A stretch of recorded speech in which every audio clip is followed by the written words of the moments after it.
So we just kind of finished off exponential and logarithms. You actually kind of learned that on your by yourself looking at videos and stuff, but I wanted to review that before you went in and you took an exam. So really quickly, exponential equations, if you graph these, your b value had to be greater than 0, b couldn't be 1. And if b was greater than 1, we had a general shape of what our graph was going to look like, which had this general shape. And then if they had transformations, which we looked at transformations of functions before, we would use that. If you had a value of b that was between 0 and 1, then the general shape of our graph is going to look like the following. So here we can see for our exponential functions, we have a horizontal asymptote on our x-axis, y equals 0, unless we have some vertical shifts in there. If you look at these functions, these are one-to-one functions. One-to-one functions means that for every input, there's exactly one output. So it has to pass both the vertical line test to be a function, and then the horizontal line test to be a one-to-one function. One-to-one functions are special because they have inverse functions. Inverse functions, if you take a composition of a function and its inverse function, they undo itself and will just give you back your dependent variable. Usually in our case, we use x, but not always. So recall when you were finding the inverse of a function, you swapped your x and your y values, and then you solved for y. So if I went back to this function right here, and I swapped my x and my y values, I would get x is equal to b to the y. The problem is that from here, I need to solve for y, and we don't know how to solve for y here. And so there is a way to do that, which is logarithms. And so basically, logarithms just mean what I have right here. If we had log base b, so it's the same base as our exponential is the base of our log of x is equal to our exponent y. And so now we have this equation, which is our inverse function of our exponential, y equals log base b of x. So conditions have to hold for this to be true. Again, our b value has to be positive. B cannot be 1, or it's not exponential, won't be logarithmic. And what we're taking the log of has to be bigger than 0. So let's just kind of look at a couple quick examples. Let's say we had log base 5 of the square root of 25 is equal to y. So being able to transpose these into exponential form and back and forth is really helpful. And so if I rewrote this in exponential form, my base of my log is just the base of my exponent. I'm sorry, yeah, the base. The y is my exponent is equal to, in this case, the square root of 25. So we want to solve here for y. There's a rule that is helpful that says if you have b to the m equals b to the n, b can't be 1 or 0.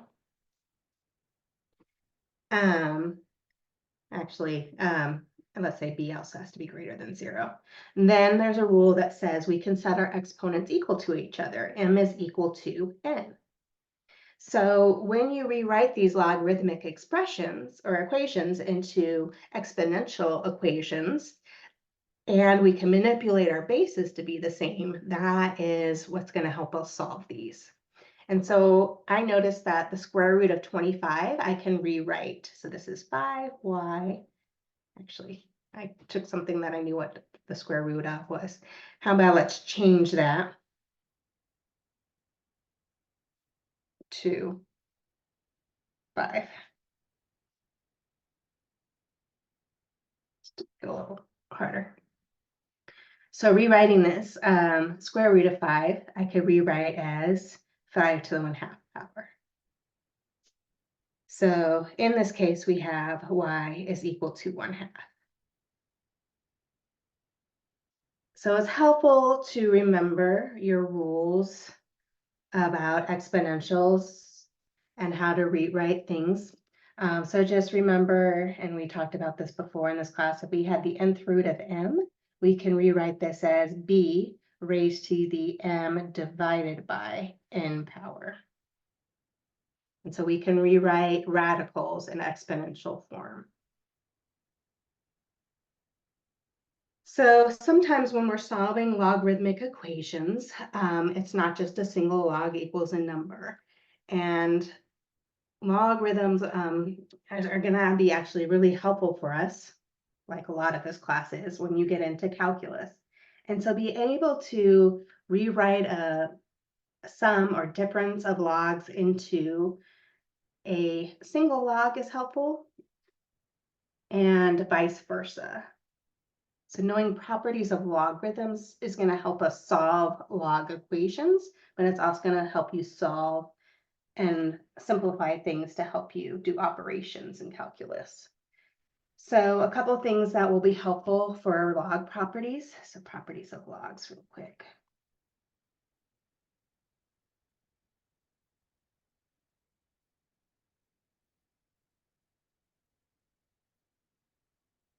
If you are taking a log base b of something that is multiplied, like a times b, capital B here, we can rewrite this as a sum of logs. This is the same thing as log base b of the first factor of our product plus log base b of our second factor of our product, b.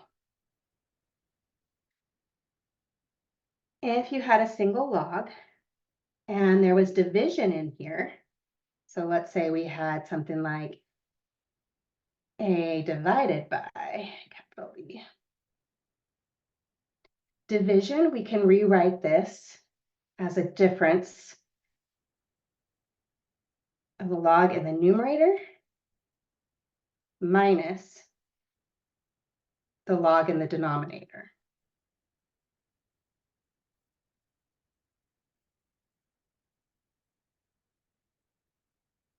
And there's one other one that's really helpful, is if we have log base b of a and it's raised to some exponent, let's say n, it's the piece that you're taking the log of that is raised to the exponent. It's not the log all itself that's raised to that exponent. If that's the case, then if it's a raised to the n, we can bring our exponent down front. So this would be the same thing as n log base b of a. So in this class, we'll be pretty much looking at, we have multiple logs and we want to rewrite it as a single log. But when you get further in other classes, going the opposite direction is really, really helpful, because we could take some complicated logarithm and rewrite it as a sum or difference of simpler logarithms, which would make operations a lot easier to deal with.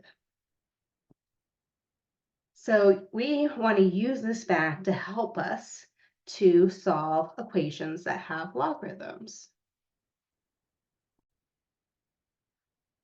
So right here, we have a logarithmic equation, 2 times log base 2 of x minus 7 plus log base 2 of 2 equals 5. So if I have an equation that has logarithms in it, and there's more than one, then our goal here is to rewrite it as a single log equal to a constant. So we want to get back in that form of log base b of something equals y.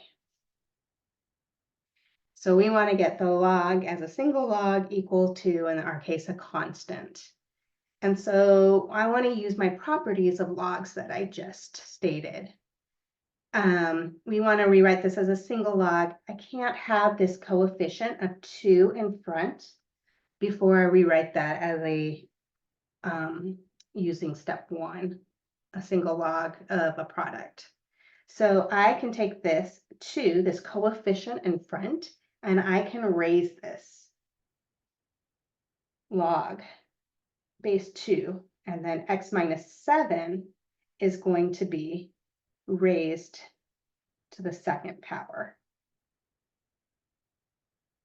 plus log base 2 of 2, which I notice I can simplify that, but in this case, I want to show you properties of logs, so I'm actually not going to do that at this case. But you might have noticed, let's just talk about it real quick. Log base 2, what is that equal to? Well, if you don't have something here and you want to put a letter here to help you, maybe put P, or let's just put Y. This is saying, what am I raising 2 to get back to? Well, I would be raising 2 to the first power to get back to. So I know that technically log base 2 of 2 is equal to 1. Okay, but let's say I didn't see that or recognize that, and I'm going back and I'm using my properties of logs. So I notice I have addition in between my 2 logs, so I can rewrite this as a single log using multiplication of what we were taking the log of. So we have log base 2 of x minus 7 quantity squared, and then times our 5.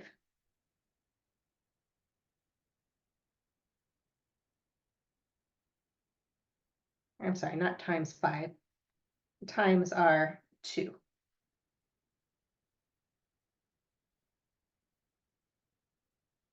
Is equal to 5. So now it's in the form that we can go ahead and we can manipulate this. Using that, we have b to the y is equal to a. Using this formula that we can rewrite logs as exponential, and we should be able to go back and forth exponential to log if we wanted to. And so here, I know my base of my log is 2. I'm going to raise that to what's on the other side of my equation, which is 5. This is equal to x minus 7 quantity squared times 2. So there's multiple ways we can go ahead and approach solving this. I see that I could isolate my perfect square and use my square root method. So I think that's how I'm going to approach this. I'm first going to simplify. I have 2 to the 5th power. 2 to the 5th power, if you multiply 2 out by itself 5 times, you get 32. All times x minus 7 quantity squared times 2. Let's isolate that square. So we get 32 divided by 2 is 16 is equal to x minus 7 quantity squared.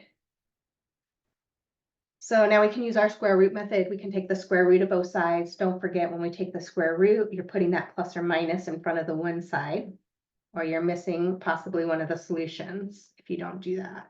So we have x minus 7 is equal to plus or minus 4. So we have 2 separate possibilities. We have x minus 7 is equal to positive 4, or we have x minus 7 is equal to negative 4.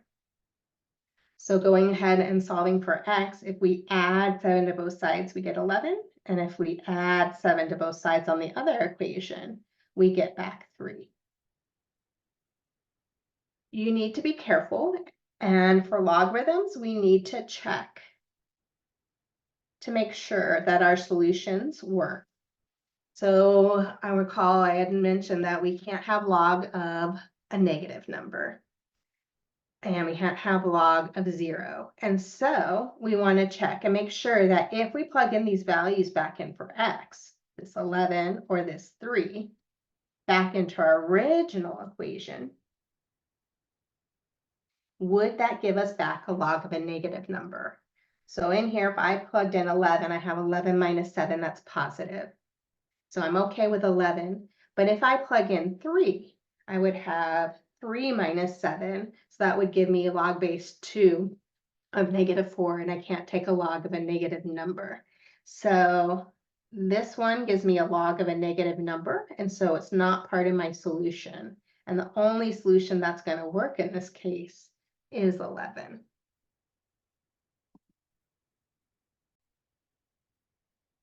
So sometimes you'll notice that you'll have a log and it doesn't have a number associated with a base. So if there's no base shown, then it's log base 10.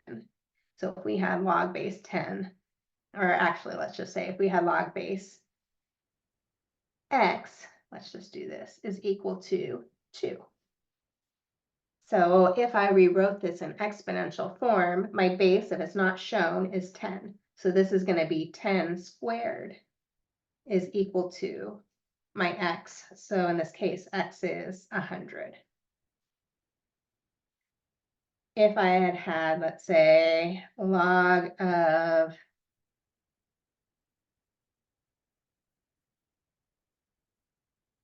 10,000 is equal to y. This right here, rewriting it in exponential form, the base isn't shown, so I know it's base 10. So this is saying 10 raised to the y power is 10,000. And so we're trying to figure out what can I raise 10 to get 10,000. Or you can think about it manipulating the bases to be the same. I know 10 to the 4th power is 10,000. So y must be 4. There's another special log, and that is where we have a log base e of x. You will not usually see it as written as log base e. Instead, you'll see it as written as ln, the natural log of x.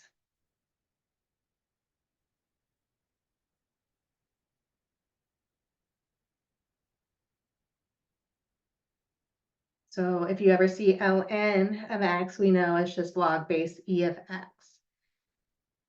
If you had had, let's say, the natural log of e to the 5x minus 7 power equals y, right here I can say, well, if I rewrote this in exponential form, this is basically log base e. My base is e raised to the other side, y, is equal to what I'm taking the log of, e to the 5x minus 7.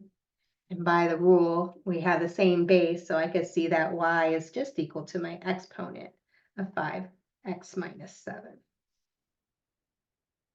So there's an important rule that will help us when we're solving exponential equations that cannot, bases can't be manipulated to be the same. And if we have, for logs, some log base b of b raised to anything, g to the x, this is just going to equal our exponent, g to the x. So it kind of undoes itself, which makes sense because we're just talking about how logs and exponentials are inverses of each other, and they kind of undo each other.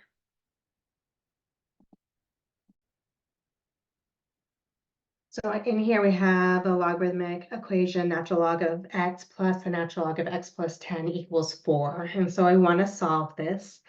I notice I want to get it in the form where I have a single log equals a number.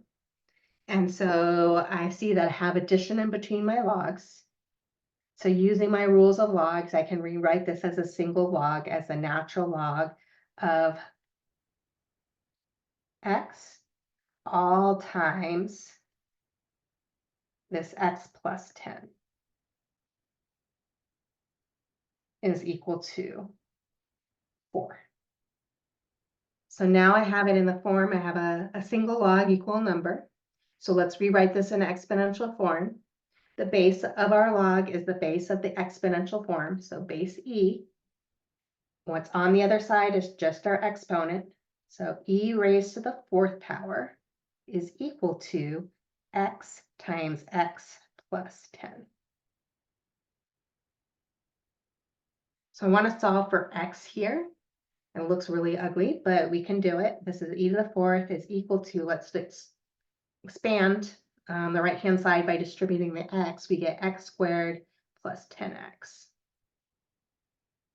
I notice we have a quadratic equation, so we can always solve quadratic equations a lot of times by setting it equal to 0. So subtracting e to the fourth on both sides, I get x squared plus 10x minus e to the fourth equals 0. I don't know how to factor this. And so if I don't know how to factor, this is not in the form where I can use my rational zero theorem. I'm going to go in right now and use my quadratic formula. So I know x is equal to negative b, so negative 10, plus or minus the square root of 10 squared minus 4 times a, which is 1, times c, which is e to the fourth power, all over 2. So this simplifies a little bit. It's negative 10 plus or minus the square root of 100 minus 4 e to the fourth all over 2.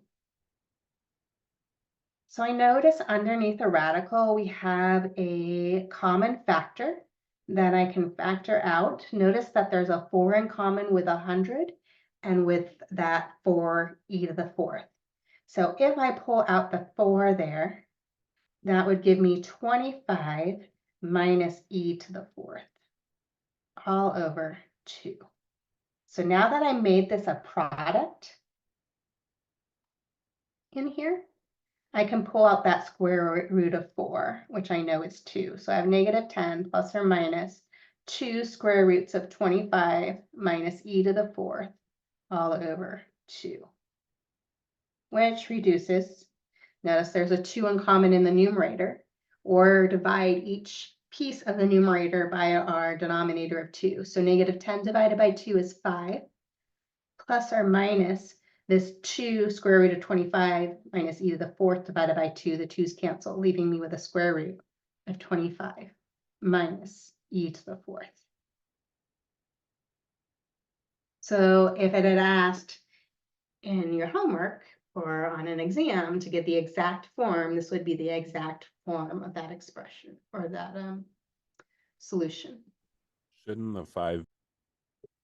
And let's not forget to bring down this negative. So it should have been negative 5 plus or minus square root of 25 minus e to the fourth. So if we want to graph logarithmic equations, let's say we wanted to graph y equals the natural log of x. Let's go through and let's rewrite this in exponential form. So technically in exponential form, again, this is base e. And so this is e raised to the y is equal to x. So in the past, when we were plotting points, we would choose values for x and solve for y. When we're graphing these natural logs or logarithmic equations, sometimes it's helpful if you're plotting points, instead of choosing values for x, you choose values for y. So for instance, if I go in here and I plug in 0 for y, I would think, okay, what is e to the 0 power? Well, e to the 0 power is 1. So then I would go in and plug in another number for y. So if I plugged in 1 for y, I would get e to the first power, which if you plug into your calculator is approximately 2.7. And I would continue and I would plot points. So if I put in 2, I would get e squared, which I'd have to approximate. I think it's 7 point something, but let me just make sure.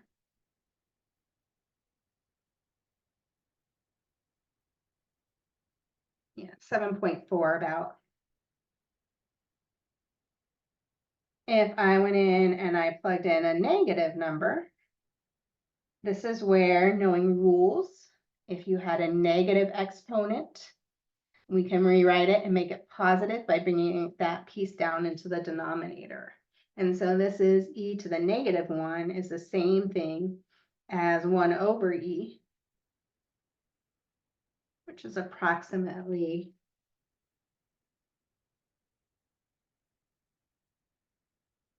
0.4. And so now when I go through here, I plot points. I have a point at 1, 0. I have a point at 2.7, 2.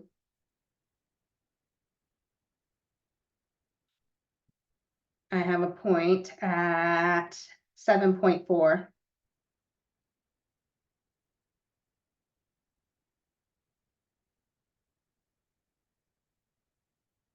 Or sorry, 2.7 was 1. 7.4 was 2.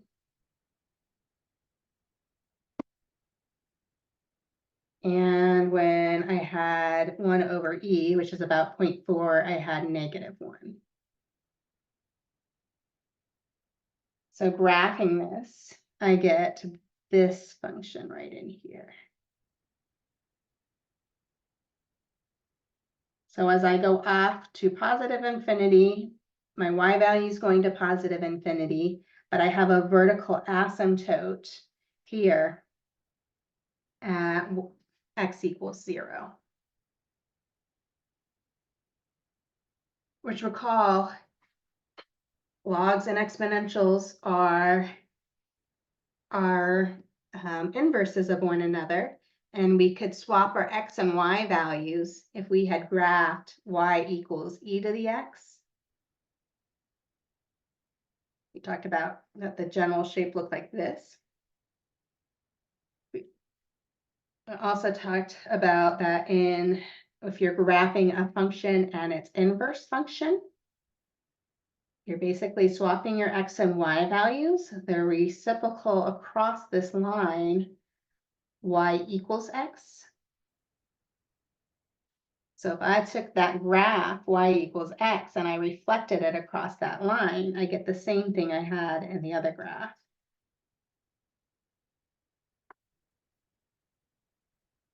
It's just my units aren't as wide spread out apart, but we get the same general shape. So we always have a vertical asymptote on our logarithms at x equals 0, unless we have some horizontal shifts. And so for instance, maybe let's go back into this natural log of x and let's graph something else. Let's graph something very similar. How about a natural log of x minus 2 here? And so recall, in this case, the minus 2 in here, it's inside our function. And so this tells me that we have a horizontal shift.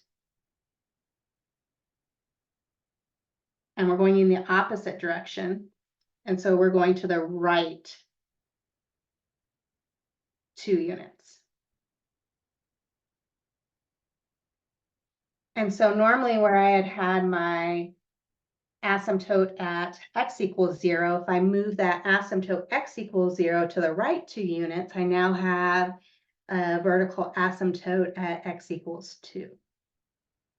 And so this basically takes my graph and it shifts it over 2 units. Normally at this point where it's crossing the x-axis is at 1, 0. So if I move that over 2 spots, I'm going to have it at 3, 0. My vertical asymptote that was the y-axis going to the right 2 units is now y equals 2. So it's going to look something like this. And so if it asks for my domain here, my domain are going to be all values bigger than 2.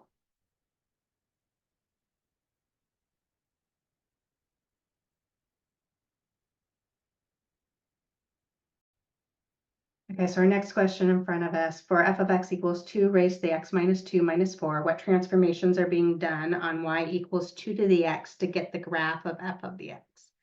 So notice that in here we have this minus 4 outside.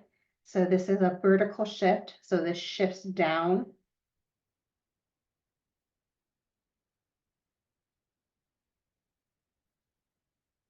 Four units. And this minus 2 up here, this shifts to the right 2 units.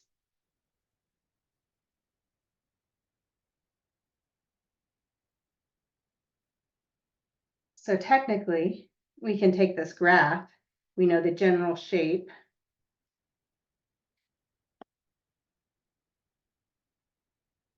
So general shape of y equals 2 to the x, it looks similar to this.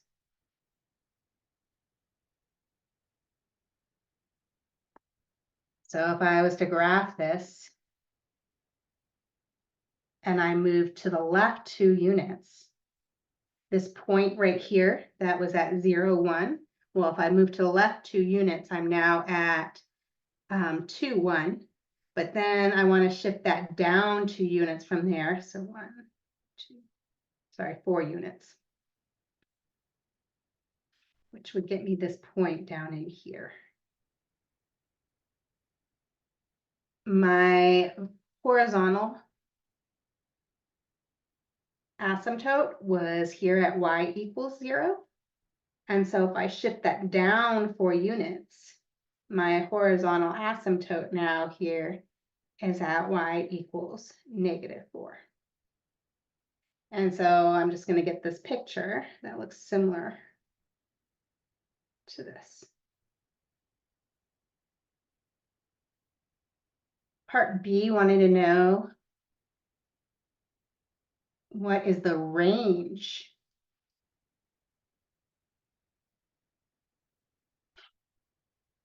of f of x? Well, looking at our graph that we just graphed, our range, the smallest y value we're getting is bigger than 4 or -4. It's not going to hit -4, but it's going to get really, really close to the y value of -4. So our range or our y values have to be bigger than -4. And part C says find f inverse of x. Okay, so when we're looking for our inverse function, if you have it in function notation like f of x, g of x, h of x, you want to rewrite that as y equals. So here we have y equals 2 raised to the x minus 2 power minus 4. Once you've done that, you want to swap your x and your y value. So swapping my x and my y value, I get x is now equal to 2 raised to the y power minus 2 and the exponent minus 4. So from here, we want to solve for y.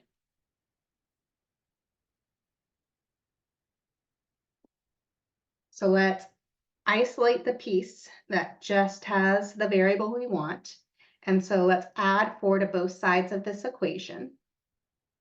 And so doing so, we would get x plus 4 is equal to 2 raised to the y minus 2 power.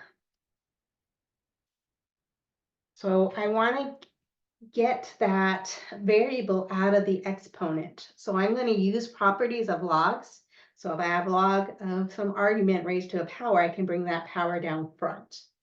I'm also going to use the properties of logs that if I use a log that has the same base as my exponential, it undoes it and just gives me my exponent. So let's go through here and let's take the log base 2 of both sides.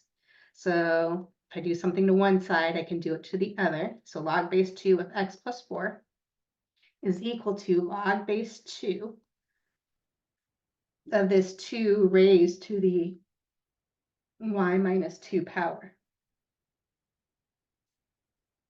So using properties of logs, we can bring this down front.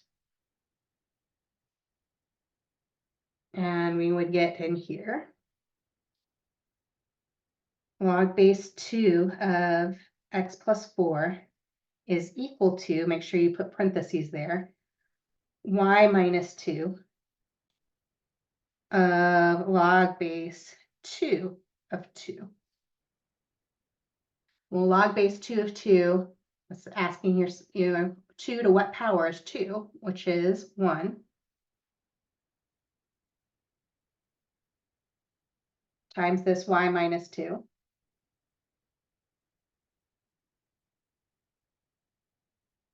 Is equal to that log base 2 of x plus 4. So all we need is to get y by itself. And so I notice I can do that. I don't really need this times 1 in here or those parentheses. I could just add 2 to both sides. So I know y, which is going to be my inverse function of x, is equal to log base 2 of x plus 4, and then in parentheses plus 2.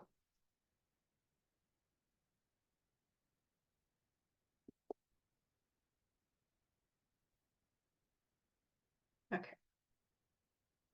So given an exponential function, we were able to tell what shifts were going on. We were able to tell where our new asymptote was, what our range is, and find the inverse function. Okay, so looking at this, we have f of x is equal to 2 over x minus 6, and g of x is equal to the square root of x plus 2 all over x minus 3. That's all underneath that radical. And we want to find, first of all, the domain of g of x. Domain. Okay, so domain of a function, we're looking for trouble spots. We're going to have trouble spots if we have a fraction with a variable in the denominator, which we do. We're going to have trouble spots if we have an even powered radical, which we do. And the other time now that we're going to have trouble spots is when we have logarithmic equations. Can't take a log of 0 or a negative number.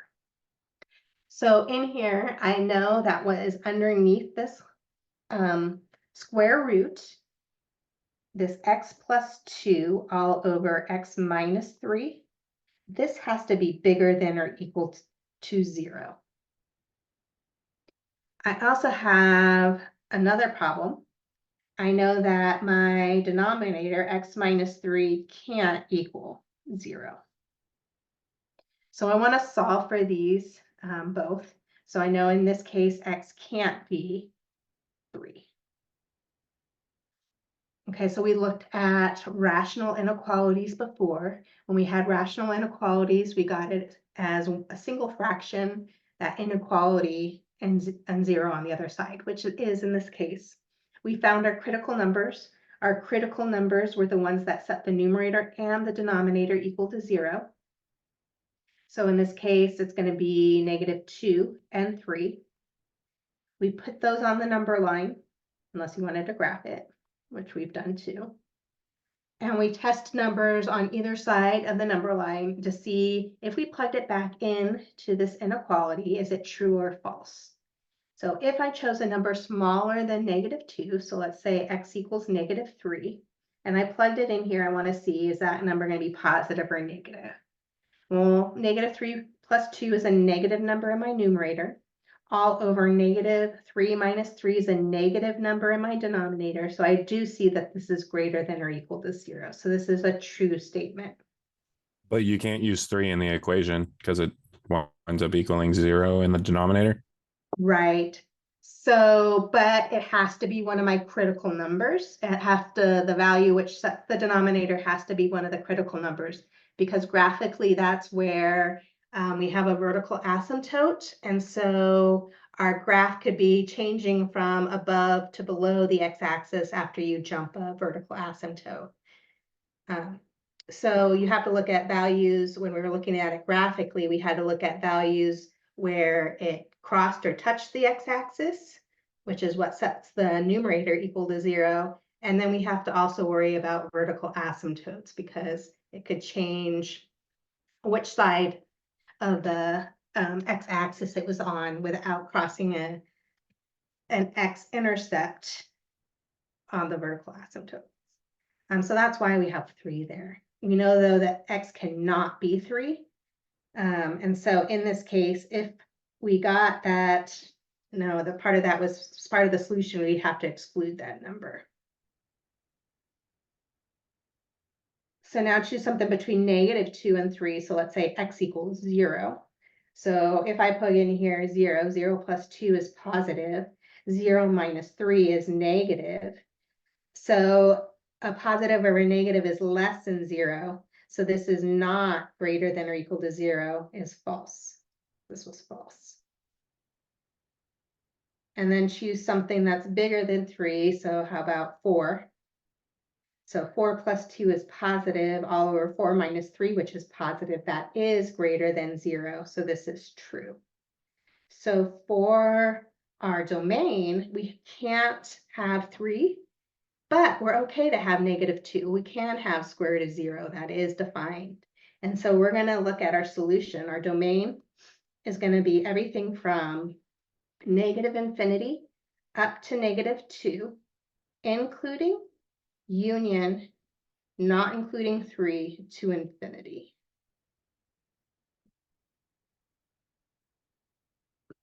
Find the range.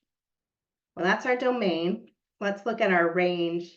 A couple ways that we can do that. Well, actually, find the domain and range of f of x. Sorry, that was the domain of g of x.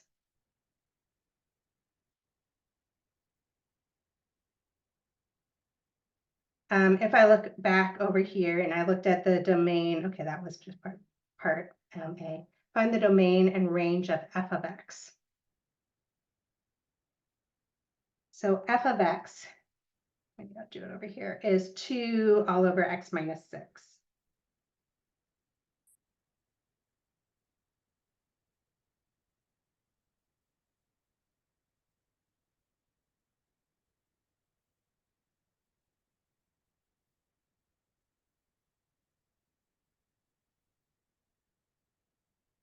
Okay, so domain again, I'm looking for my trouble spots and I'm excluding those. I only have one trouble spot in this case.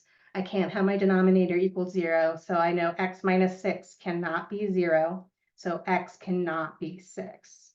So my domain in this case is -infinity to 6, not including 6, and then 6 to infinity. My range, though, of f of x, is that what I wanted? The range of f of x, well, I would have to think about the graph first. If I looked at the graph, we know that we have, let's just talk about it because we've done this. We have a vertical asymptote at 6.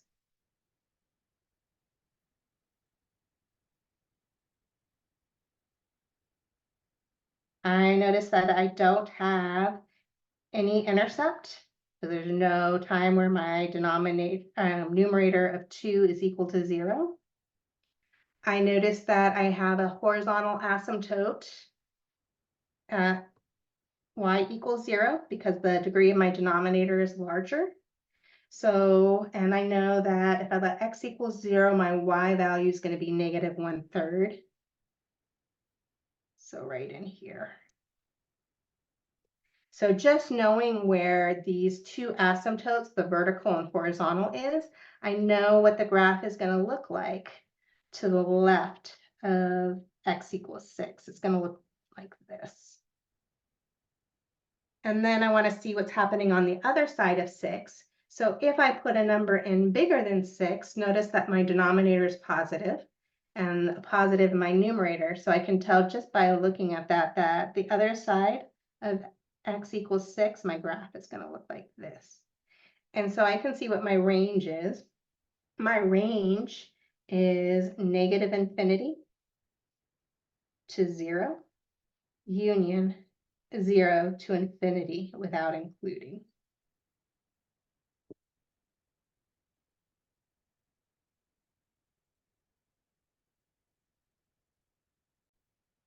So the next question was, what is the domain and range of f inverse of x? Well, domain and range of a function and its inverse are swapped.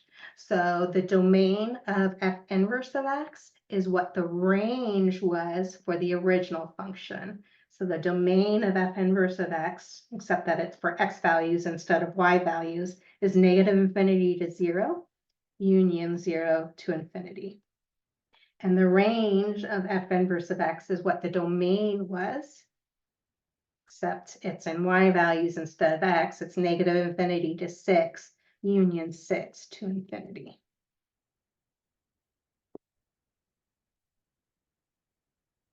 And then the last piece asked, what is the domain of f of g of x?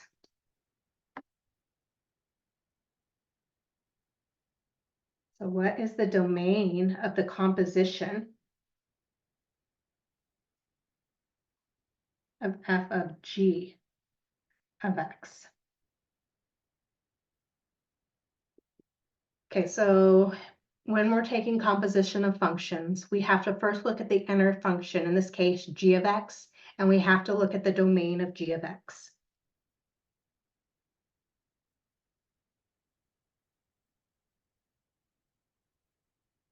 So the domain of g of x, which I think we found, was this negative infinity to negative 2.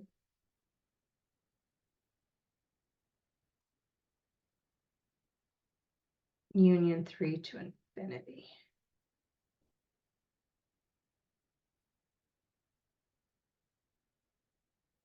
We're worried about an output of g of x giving us a value which is not in the domain of f of x. So let me just think about this. So f of x, we said could not be, x could not be 6.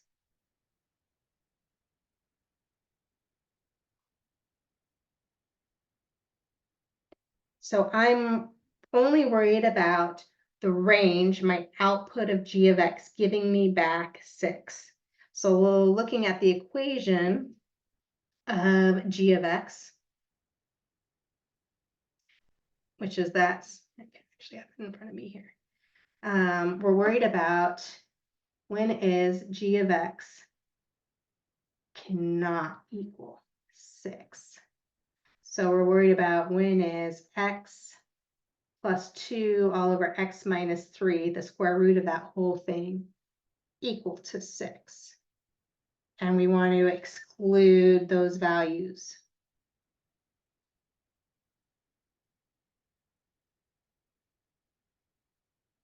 For x. So let's solve this really quickly. So we can get rid of the square root by squaring both sides. Doing so, we get x plus 2 all over x minus 3 is equal to 6 squared, which is 36. We can clear our fractions by multiplying both sides by x minus 3.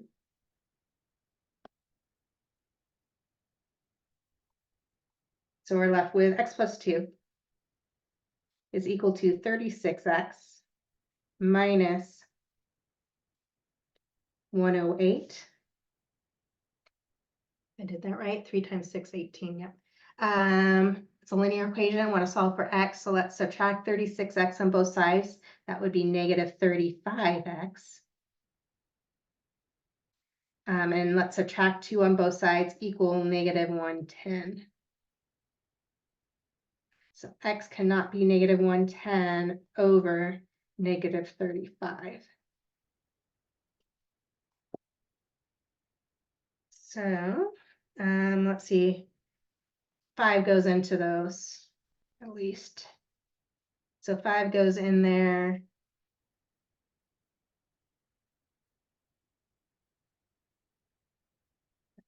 Sorry, I should know that.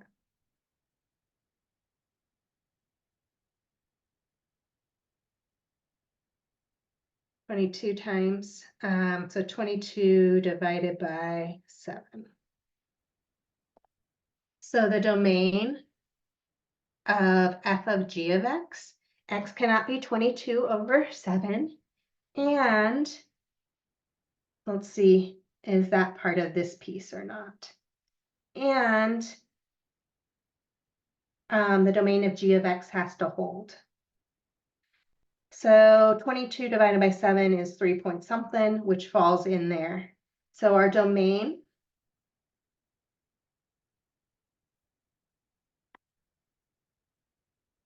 of this is going to be the domain of g of x, but then also excluding any values that give us a number that's not in the domain of f of x.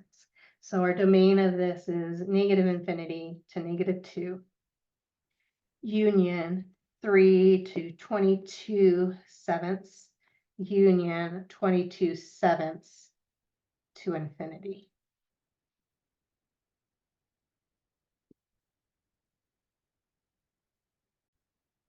So if we wanted to evaluate the natural log of 1, so again, it's helpful if you need to rewrite this as log base e, natural log is log base e of 1. This is equal to something. This is something we're trying to figure out. So what can I raise e to get back 1? Well, I notice that I can raise e to the 0 power to get back 1. So our y value is 0, or the natural log of 1 is 0. Which if you looked at graphically, the natural log of x looks like the following. And so notice that at x equals 1, y is 0 there. So the next equation in front of us is an exponential equation. We have e raised to the x plus 2, and then that whole quantity is cubed. This is equal to e to the x times e raised to the 1/3 x. So I want to use properties of exponents to rewrite this. And then once I rewrite it, I want to rewrite it so I have the same base, b to the x equals b to the y, so I can let x equal y using this rule. Except in our case, we're going to have e. I know power to power for exponents, you multiply. So this is the same thing as e. This is 3x plus 6 power is equal to, if I have the same base and it's multiplication in between, we add our exponents. So this is e raised to the x plus 1/3 x. Actually, it looks like that x is in the denominator, so 1/3x. So I can take this and I can set the exponents equal to each other by our rule. So I have 3x plus 6 equals x plus 1/3x. Let's clear our fraction. We can do so by multiplying each term on each side by 3x. So 3x times 3x is 9x squared. 3x times 6 gives me 18x. Plus 3x times x, or not plus, equals 3x times x is 3x squared. Plus 3x times 1/3x is 1. So I notice this is quadratic. So I want to set this equal to 0, get everything to one side of my equation. If we subtract 3x squared from 9x squared, we get 6x squared plus our 18x minus 1 equals 0. It doesn't look like this reduces, so I would just go through and I would use my quadratic formula. So x is equal to negative b, negative 18 plus or minus the square root of 18 squared minus 4 times 6 times negative 1 all over 2 times 6.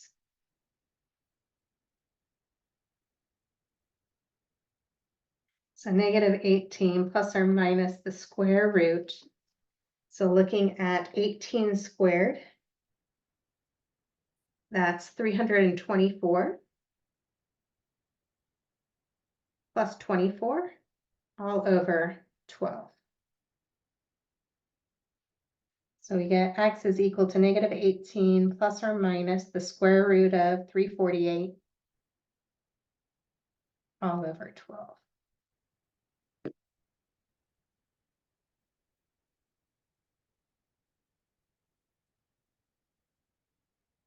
Which, if we break it down, we have negative 18 plus or minus 4 times 87. So that's going to be, actually, square root of 4 is 2, square root of 87 all over 12. So if I pull out a 2 on top, that would be a negative 9 plus or minus square root of 87. And the 2 I pull out on top can go into the 12 on the bottom 6 times. You asked about was log base 5 of the quantity x minus 1, then plus log base 5 of the quantity x plus 4 is equal to log base 5 of x minus 5. So I see there's 2 ways I can approach this. I can get all the logs to one side of the equation, and I can rewrite that as a single log. Once I get that as single log equals a constant, I can rewrite it in exponential form and solve. Other way I can approach this is if you can get it in the form where you can get the log base b of a of some function, or let's just say of a, is equal to a single log base b of capital B, then we can just say that a has to equal b. So there's another way I can approach this. Let's, to get use of our properties of logs, let's rewrite it as a single log equal constant. So first of all, let's first rewrite this left-hand side as a single log. We have plus. So I know that I can rewrite as log base 5. There's plus, then it's going to be the product. So it's going to be x minus 1 all times x plus 4. And then let's subtract the other log on the other side to this side. So let's subtract log base 5 of x minus 5 on both sides. And then that would get us this equals 0. Now I notice the minus sign in between my 2 logs. So I know I can rewrite this as a single log by rewriting it using division. And so I would have my numerator is x minus 1 all times x plus 4 divided by the second log I was subtracting off, that argument x minus 5. This is equal to 0. So it's now in the form that I can rewrite this as an exponential equation. Take the base of my log, which is 5, raise it to the other side of my equation. The answers to logs are just exponents. So 5 to the 0 power is equal to what I was taking the log of, x minus 1 all times x plus 4 all over x minus 5. Well, a number other than 0 raised to the 0 power is 1. So we get 1 is equal to x minus 1 all times x plus 4 all over x minus 5. So let's clear our fractions. Multiply both sides of our equation by x minus 5. Doing so, we would get x minus 5 on the one side is equal to, I'm going to distribute out my numerator because I notice I'm going to have to get everything to one side of my equation because it's quadratic. So if I distribute out my numerator, I get x squared. My middle term, I'm going to have a 4x and then minus an x. So that's going to be plus a 3x. And then negative 1 times 4 is minus 4. So we want to get everything to one side of my equal sign. So x squared, let's subtract x. So 3x minus x is plus 2x. And let's add 5.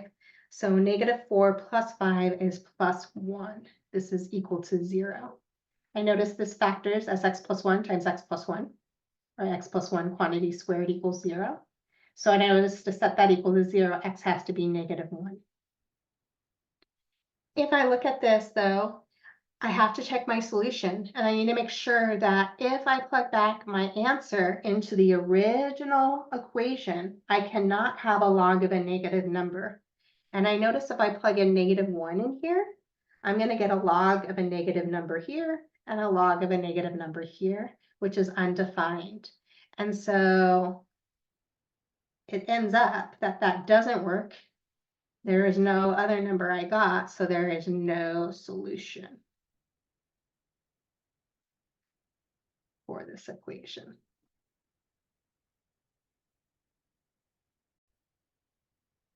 So looking at this, y equals log base 1/16 of y. So we take the base of our log, 1/16, that is the base of our exponential. We raise it to the other side, which is y, is equal to 4. So I want to manipulate these to be the exact same base. I notice that 16 is the same thing as 4 squared. So I'm going to rewrite inside here that 1/16 as 1/4 squared equals 4. Now I can bring this up into the numerator and make the exponent positive. So this is 4 raised to the -2 power times y equals 4. Exponent to exponent is a multiplication. So this is 4 raised to the -2y power equals 4. So now we can set our exponents equal to each other. So -2y equals 1. Divide both sides by -2, I get y is -1/2.